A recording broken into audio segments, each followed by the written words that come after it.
this is a game summary for the game we played league game, our 5th game against Westbury on Friday the 15th of November. So basically it was quite an eventful game really. We were all getting hopes up. It would have been a bit of a hollow victory, but we were kind of getting our hopes up they wouldn't show up, and they did. They showed up 2 minutes later than the draw was meant to be made. Or I say 2 minutes, it's probably 3 or 4, whatever. And they turned up late, and then they insisted they weren't late. So basically we made the draw at sort of 1:45. They wanted sort of 15 minutes to practice. So I sort of said no, and then we played a little bit later, and they wouldn't go on 2 boards. So that was a bit eventful. But once the game did start, I think it was thoroughly enjoyable by most people. They won 7-2, they're top of the league. They're probably expecting that result or more maybe. Probably deserved to win, but all players in our team had a chance, really. Maybe half a chance or whatever, but they definitely had a chance at double, if only one dart. Everyone's getting better every week. I can see the improvement. Maybe some people can't, as they have an odd week off or dip in form. Like Jack Taylor, he's getting better, but maybe just had a little dip. Or like Sean, he's getting better, but I'm a little bit of a dip at the moment. I believe the rotation policy has come under quite a bit of criticism, but it seems to be working, giving everyone a chance at singles, so they know the level they have to be at to play singles again. And also playing in doubles, rotating our better players perhaps in doubles.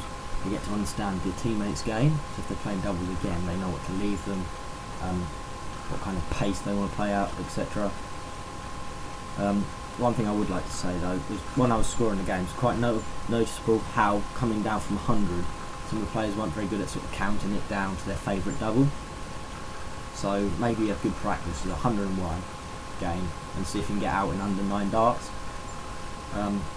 For me, I like to leave double 6, double 8, double 4, double 2, not really double 1, but if you practice their main doubles, that's the 5th of all doubles on the board. So you can have a pretty good chance of winning games if you are accurate on them doubles. So if you try and leave double 16, and you're confident you hit it because you've been doing it in practice, I'd like to congratulate players, sort of the usual feature I do on every week emails. George Bishop, Jack Taylor on a leg, Ryan Amps and myself sort of hit a under 39 darter in both legs, and we won 2-0. We've got double 8 both games, first 3 darts, very happy. Probably one of the better games I've played so far this season. And my dad was 1-0 up in the singles, should have closed that game out. William Pottle lost 2-1, he won a leg, and he was very impressive I thought. But definitely the man of the moment is Ben Cole. He made an impressive league debut, considering he hasn't played so far this season, hasn't been to the knockout tournament, any practice, anything like that. Just turns up, 85, 85, 85, second leg, absolutely brilliant.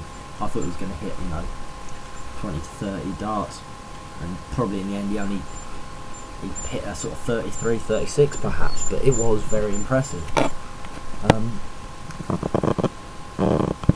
We're still at the bottom of the league, but who really cares?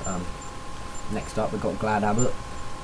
They're not, I don't think, anything special. If Westbury are top of the league, I don't imagine Glad Abbott to be fearful or anything like that. Just go in there, play our game. Who cares if we get thumped?